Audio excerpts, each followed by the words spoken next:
Hi friends, నేను sir. మీరు చూసిన తెలుగు పీసీ వరల్డ్. ఫ్రెండ్స్ చూస్తున్నారు కదా, ఇది వచ్చేసరికి యాంటీ స్పోర్ట్స్ సంబంధించిన ఒక మినీ కీబోర్డ్ అనమాట. యాక్చువల్గా ఇది కూడా మీకు మెకానికల్ కీబోర్డే.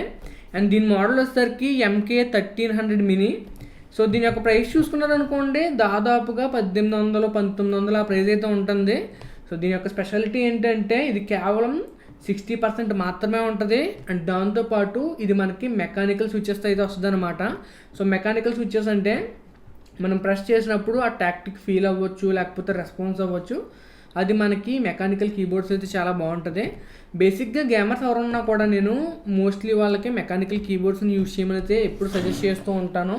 సో 60% కీబోర్డ్ నేను ఎందుకు కొన్నానంటే, మన దగ్గర ఫుల్ సైజ్ కీబోర్డ్స్ ఉన్నాయి, అలాగే ఇప్పుడు ఇది 60% కొన్నాను కాబట్టి 60% కూడా ఉంది.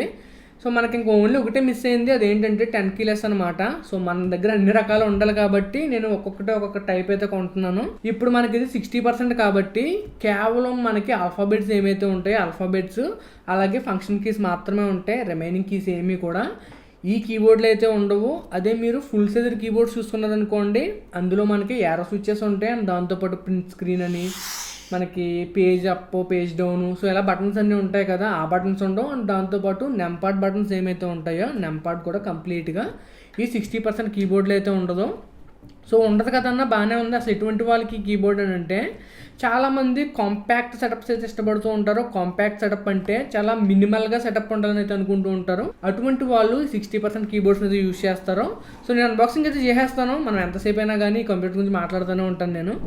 సో ఫస్ట్ మనం చూసుకున్నాం అనుకోండి, పైన బ్రాండ్ కనిపిస్తుంది, తర్వాత వచ్చేసరికి మోడల్ నెంబర్ అయితే కనిపిస్తుంది, MK1300 మినీ అని చెప్పేసి. ఇది మనకి 60% మెకానికల్ కీబోర్డ్ అయితే రాశారు. సో ఆల్రెడీ చెప్పాను కదా, మనకి మల్టీ కలర్ బ్యాక్లైట్ అయితే ఉంటుంది అంటున్నారు. లైటింగ్ వచ్చేసరికి చూస్తాను, మరి పెర్కి అవునో కాదో మనకు తెలియాలంటే నేను యూజ్ చేసినప్పుడే తెలుస్తుంది. అండ్ ఫామ్ ఫ్యాక్టర్ గురించి రాశారు. ఇక్కడ చూసుకున్నాం అనుకుంటే రైట్ సైడ్ వీళ్ళు డిటాచబుల్ కేబుల్ ఉంటుంది అంటున్నారు. అంటే మనకి కీబోర్డ్కి సంబంధించిన కేబుల్ ఏదైతే ఉంటుందో ఆ కేబుల్ అనేది డిటాచబుల్ అంటున్నారు. అంటే మనకి కావాలంటే కనుక కేబుల్ని తీసేయచ్చు అని చెప్తున్నారు. అలాగని ఇది వైర్లెస్లో కానీ బ్లూటూత్ మోడ్లో కానీ పనిచేస్తుంది అనుకుంటున్నారేమో. బ్లూటూత్ మోడ్లో కానీ వైర్లెస్లో కానీ పనిచేయదు. ఓన్లీ మనకి డిటాచబుల్ టైప్ సి కేబుల్తో మాత్రమే వస్తుంది. అండ్ కీస్ గురించి చూసుకున్నాం అనుకోండి, ఇది మనకి ఒకటేమో రెడ్ స్విచ్చెస్తో పాటు అయితే వస్తుంది. బేసిక్గా మీకు కీస్లో కూడా చాలా టైప్స్ ఉంటాయి. అంటే చాలా టైప్స్ అంటే మెయిన్గా మనకి బ్లూ ఉంటుంది, బ్రౌన్ ఉంటుంది, అలాగే రెడ్ ఉంటుంది. బ్లూ అనేది మనకి ఎక్కువ సౌండ్ చేస్తుంది. ఏదైతే రెడ్ ఉందో రెడ్ అనేది కొంతవరకు తక్కువ సౌండ్ చేస్తుంది. అదే బ్రౌన్ చూసుకున్నాం అనుకోండి, మనకి ఏదైతే మెంబ్రెయిన్ కీబోర్డ్ ఉంటుందో సేమ్ ఫీల్ అయితే ఇస్తుంది. సైడ్స్ చూసుకున్నాం అనుకోండి, సైడ్స్ కేవలం వీళ్ళు QR కోడ్ అలాగే మోడల్ నేమ్ అయితే ఇచ్చారు. కొంతవరకు ఇన్ఫర్మేషన్ మొత్తాన్ని కూడా వీళ్ళు వెనకాల అయితే ప్రొవైడ్ చేశారు. సో వెనకాల చూసుకున్నాం అనుకోండి, మనకి కంప్లీట్ డీటెయిల్స్ అయితే ఇచ్చారు. ఎంత పవర్ కావాలి, దాంతోపాటు మనకి ఎన్ని కీస్ ఉన్నాయి, అదే ఫామ్ ఫ్యాక్టర్ ఏంటి, దాంతోపాటు మనకి స్విచ్చెస్ అనేవి ఏ టైపు, దీని యొక్క వెయిట్ ఎంత, డైమెన్షన్స్ ఏంటి, ఇవన్నీ కూడా వీళ్ళు వెనకాల ప్రొవైడ్ చేశారు. అండ్ దాంతోపాటు కీ ఫంక్షన్స్ను కూడా వెనకాల అయితే ప్రొవైడ్ చేశారు. ఇప్పుడు మ్యానుఫ్యాక్చరింగ్ అలాగే ఇంపోర్ట్ జరిగింది, దీని యొక్క MRP అంతే, ఇవన్నీ కూడా వెనకాల అయితే ప్రొవైడ్ చేశారు. నేను ఆల్రెడీ మీకు చెప్పాను కదా, ఇది వచ్చేసరికి మనకి 1800-1900 అయితే ఉంది. బట్ MRP చూసుకున్నారనుకోండి 4200 రూపాయలు అయితే ఉంది. సో నేను ఏం చేస్తానంటే, దీనికి సంబంధించిన సీల్ని అయితే బ్రేక్ చేస్తాను. సీల్ని బ్రేక్ చేసి లోపల మనకి ఏమేమి ప్రొవైడ్ చేస్తున్నారో అన్నీ కూడా మీకు చూపిస్తాను. మీరు ఒక విషయాన్ని గుర్తుపెట్టుకోవాలి, అదేంటంటే మన కీబోర్డ్స్ కూడా చాలా ప్రైజెస్లో అయితే ఉంటూ ఉంటాయి. నేను అంతకు ముందు ఇంకొక కీబోర్డ్ని అయితే కొన్నాను, దాని ప్రైస్ దాదాపుగా 4300 ఏమో పడింది. సో బేసిక్గా మన బడ్జెట్ని బట్టి మనకి చాలా రకాల కీబోర్డ్స్ అయితే అవైలబుల్గా ఉంటాయి. మీరు కావాలనుకుంటే 800కే కీబోర్డు, మౌసు, అలాగే దాంతోపాటు మనకి ఏదైతే మౌస్ ప్యాడ్ ఉంటుందో అది కొనుక్కోవచ్చు. లేదు డబ్బులు ఉంటే కనుక ఓన్లీ కీబోర్డ్నే 15,000-20,000 వేలు కూడా పెట్టి కొనుక్కోవచ్చు. కంప్యూటర్స్లో మనకి ఏదైనా పాసిబుల్ అవుతుంది. మన దగ్గర ఏదైతే బడ్జెట్ ఉంటుందో ఆ బడ్జెట్ని బట్టి మనమైతే సెలెక్ట్ చేసుకోవాలన్నమాట. సో మనకి బాక్స్ చూసుకున్నాం అనుకోండి, బాక్స్ ఎలాగైతే ఇచ్చారు. అండ్ కొంతవరకు ప్యాకింగ్ అనేది కూడా చాలా బాగా చేశారని అనుకోవాలి. జస్ట్ రెండు సైడ్ మనకి ఫోమ్ ప్యాకింగ్, లైక్ ఫోమ్ అయితే ప్రొవైడ్ చేస్తారు కీబోర్డ్ డ్యామేజ్ అవ్వకుండానే. సో కీబోర్డ్ని తీసాను, కీబోర్డ్ మనకి వెయిట్ అయితే మాత్రం చాలా క్లియర్గా తెలుస్తుంది. సో దీని పక్కన అయితే పెడతాను. దీని పక్కన పెట్టిన తర్వాత మనకి బాక్స్లో ఇంకేమేమి ప్రొవైడ్ చేస్తారో ఒకసారి చూపిస్తాను. బాక్స్లో మనకి ఒక టైప్ సి కేబుల్ని అయితే ప్రొవైడ్ చేశారు. సో దీన్ని కూడా పక్కన పెడతాను.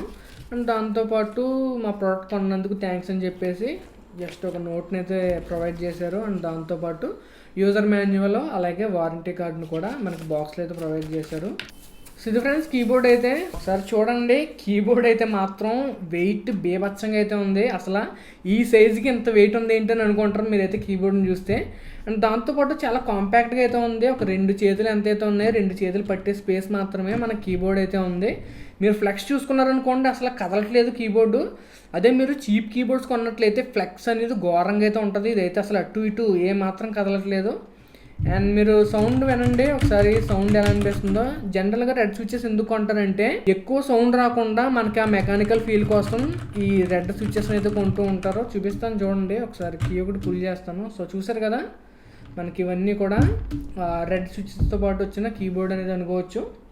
సో ఈ కీబోర్డ్ నేను పెట్టేస్తాను. చాలామంది ఏంటంటే ఆన్ చేయమని కూడా అడుగుతున్నారు. ఒకసారి ఆన్ చేసి ఎలా ఉంటుందో కూడా చూపించండి అంటున్నారు. సో ఒక్కసారి జస్ట్ నేను ఆన్ చేసి మీకు బేసిక్ మనకి ఆన్ చేస్తే ఎలా ఉంటుందో చూపిస్తాను. తర్వాత కంప్లీట్గా వీడియో రివ్యూని అయితే పోస్ట్ చేస్తాను. సో ఒక మంత్ పాటు కానీ లేదా 15 days పాటు కానీ ఒకసారి యూజ్ చేసి నాకు ఎలా అనిపించింది అనేది కంప్లీట్గా మీకు అయితే చెప్తాను. ఫ్రెండ్స్ కేబుల్ చూసుకున్నారనుకోండి, కేబుల్ అయితే పర్వాలేదు, లాంగ్ కేబుల్ ప్రొవైడ్ చేశారు. 1.5 meters ఉంటుందేమో అనుకుంటున్నాను. అండ్ కేబుల్ కూడా మీకు బ్రైడెడ్ కేబుల్ని అయితే ప్రొవైడ్ చేశారు. సో కేబుల్ యొక్క క్వాలిటీ అయితే బాగుంది. ఈ వెనకాల అయితే ప్లాస్టిక్ లాగా అనిపిస్తుంది, సైడ్స్ కూడా మనకి ప్లాస్టిక్ లాగా ఉంది, బట్ చాలా ఫిర్మ్గా అయితే ఉంది, స్ట్రాంగ్గా అయితే ఉందని చెప్పొచ్చు. సో ఈ కేబుల్ని మనం జస్ట్ అవసరమైనప్పుడు ఇలా కనెక్ట్ చేసుకుని ఇటు సైడ్ మనకి పీసీ కనెక్ట్ చేసుకుంటే సరిపోద్ది. మీకు డిఫరెన్స్ తెలుస్తుందని అయితే నేను అనుకుంటున్నాను. యాక్చువల్గా మనం ఫంక్షన్ బటన్ ప్రెస్ చేసి ఈ బటన్ నొక్కినట్లయితే మనకి స్పీడ్ అనేది ఇంక్రీజ్ అవుతుంది, దాని పక్క బటన్ నొక్కినట్లయితే స్పీడ్ అనేది డిక్రీజ్ అవుతుంది.